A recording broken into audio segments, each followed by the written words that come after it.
here at this time, be here at that time. And so for me, it's taught me how to effectively use my time that I have. I know that I'm sure it's a very busy organization. I don't know how busy it is, but I'm assuming that it is very busy if it's coordinating with all the public universities in the state. And so time management, I think, is key. And effective time management is even more important. So for me, the Army has prepared me for this kind of thing, and just leadership. Leadership is needed if you're going to get that big of a group of people together, you need someone that knows how to be an effective leader and to have people follow, and then encourage other people to lead as well. It's not just one person trying to take the lead, it's everybody working together. So for me, it's just, it's this opportunity that the Army has given me to really learn and step forward as a leader, and that's why I'm here today, and that's why I'm running, and that's why I want to be here. Kayla, can you ask the question again? Of course. What experiences and ideas do you have that will contribute to your work next year with the Washington Student Association? I think something that I want to work on with the Washington Student Association is working on the collaboration between campuses. I know Western's done a really good job of this in the past, but maybe increasing the amount of collaboration when we're writing the legislative proposals, making sure that if campuses have an idea, making sure that they're all working together, maybe talking beforehand about like the things and coming to a compromise. I know we've had in the past where the General Assemblies can be really long meetings, and I know WSA is working on trying to shorten those up. But yeah, making sure that process as much as can be done outside of the meetings in collaboration with all the universities. And I have experience writing proposals and working with other members here on campus, but I think that that's something that I want to do in the future. And then Joseph, moderator, may I ask my part two? You may. Further, the Washington Student Association balances lobbying and organizing efforts. Do you believe one is more effective than the other? If so, why? Lobbying and organization. Lobbying is crucial, and with the lobbying, it has to be focused. You can't just go to a senator and not have a solid message, and you have to have the right connections as well. It can't just be a random student from Western going and talking to a random senator. It has to be a constituent. It has to be, all the right things have to be lined up.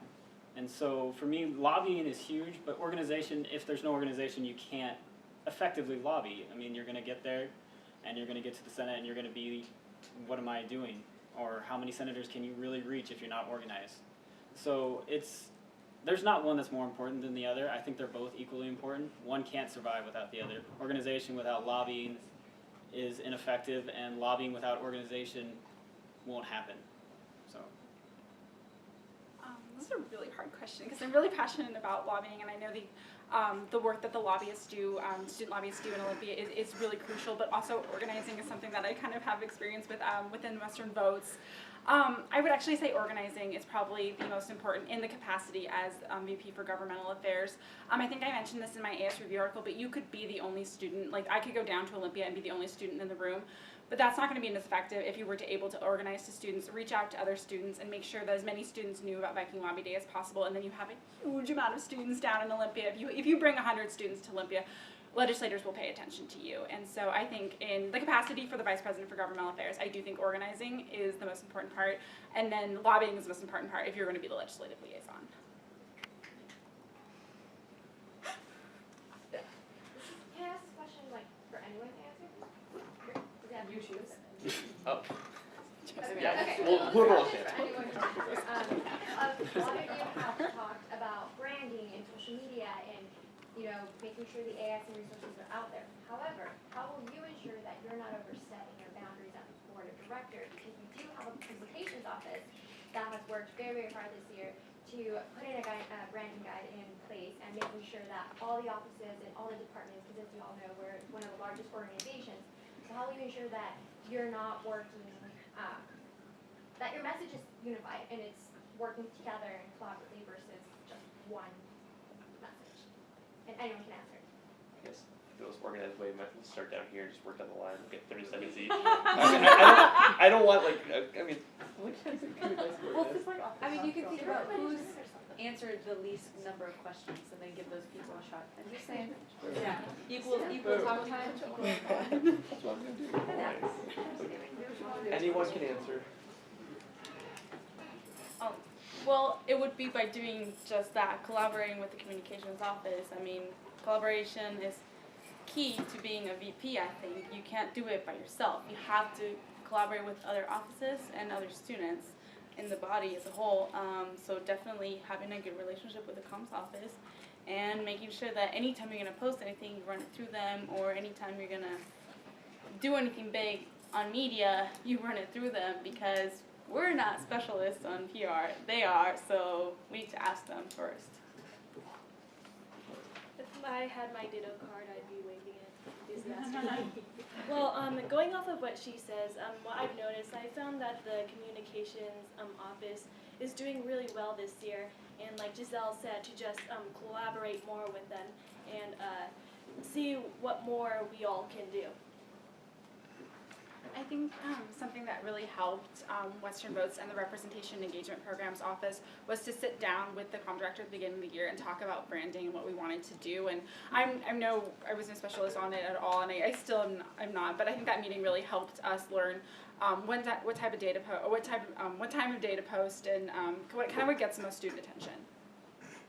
I just want to say one more thing. I liked everyone's idea about collaborating, and then going on that, I assume that whenever we do have some project going on about social media, it'll be an established project and it'll be set, and we would have discussed it many times at board meetings. And then having the comm director there, we would have this like outlining I guess list of like procedures and what we are gonna do, and like we would know, and we would be trained, I guess, to know what to stay away from and what to do, and always just increase the communication. So when we have an idea, just tell the comm director, and then it could go from there.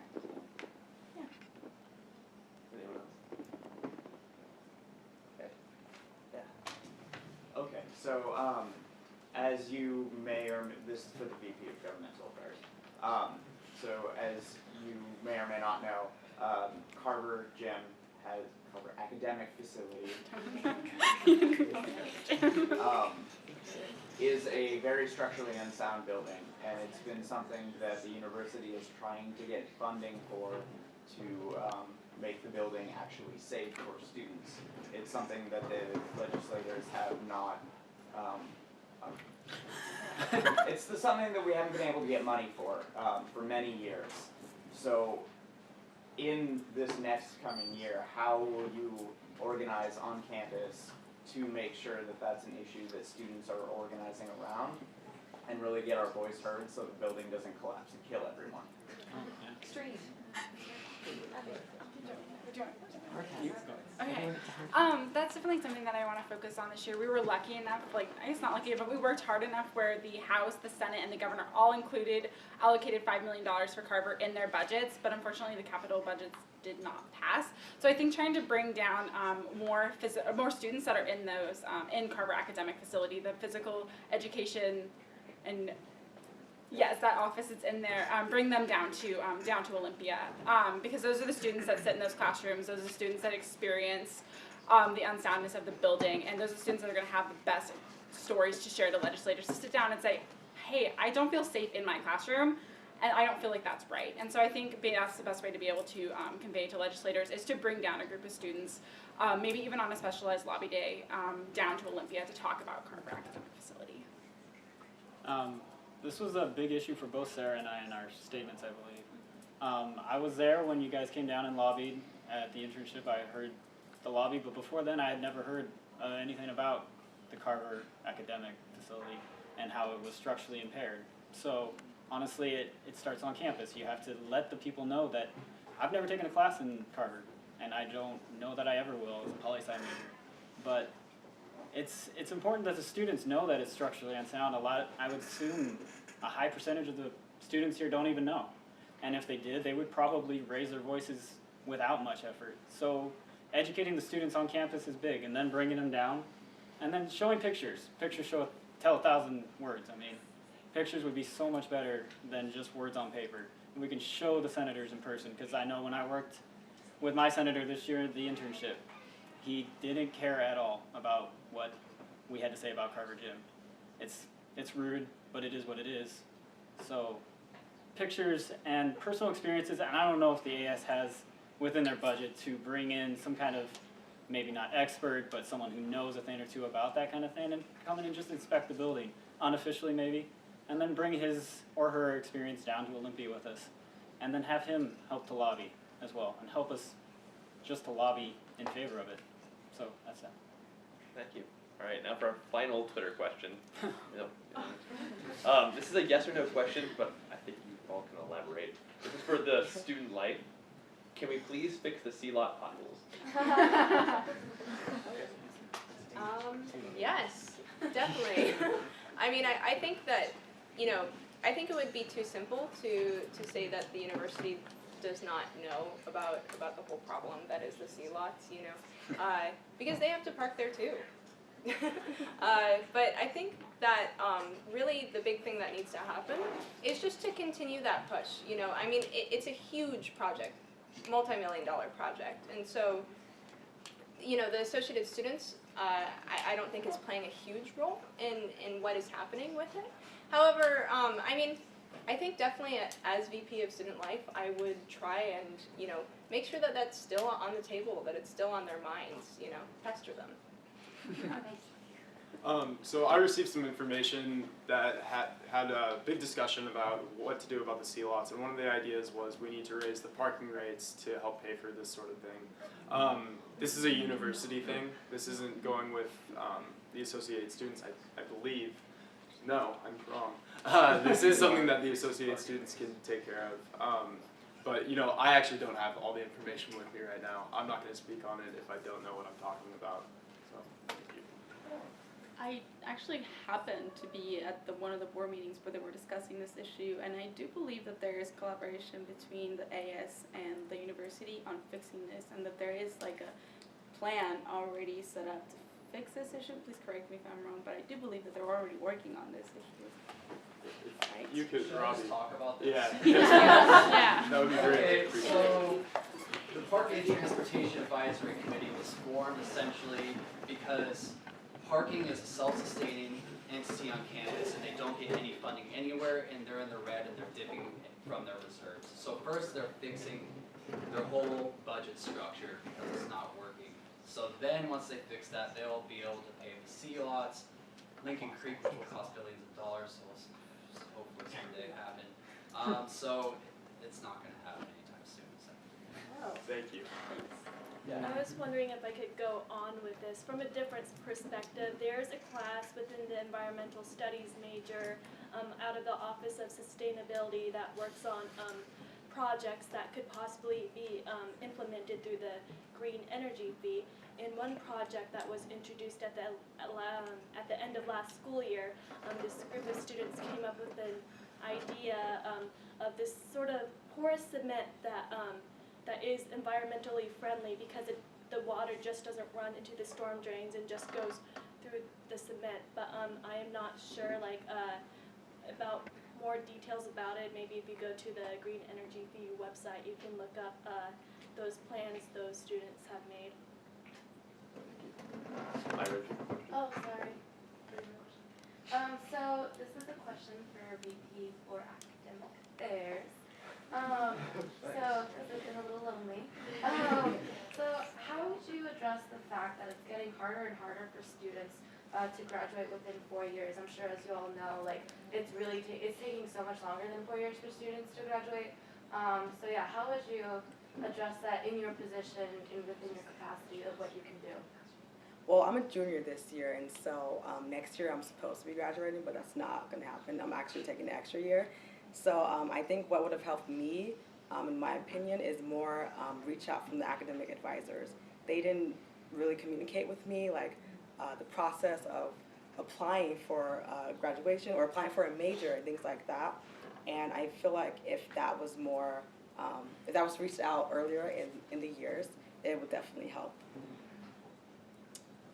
And I definitely am on the same page with that. It is definitely academic advising that has to be increased to fix this problem. I think the last number I saw for the percentage of students that graduated in 4 years was less than 40%.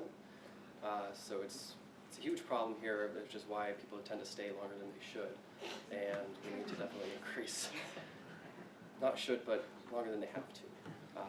And if we had more academic advising, then that wouldn't be a problem. Thank you. Yeah. I actually have a question that goes to bias. I work in an academic advising office, so I was wondering how, as VP of Academics, would you, because it's not kind of the advisor's job to reach out to you guys, it's also you guys to reach into them and be like, what resources do you guys have to help you graduate? So I see a lot of students come in and be like, oh, I didn't know that they had this. And it's like, how would you, as VP Academics, help students gain awareness of what they do have available to them? Because they have so much going on that they don't have all the time to reach out to, was it 15,000 students on this campus? Like, That is true. Well, I guess to start making the SOS or a list of academic advisors really present and really in the face of students, so they're really they'll know what to do. And also, I feel like it should be the job of academic advisors to reach out to students as well. So maybe change that aspect of the job. And I also would agree with that. I don't think it should be the student's responsibility to figure out what resources are available to them. I think that's the resources' responsibility to reach out and provide those resources. But one way to increase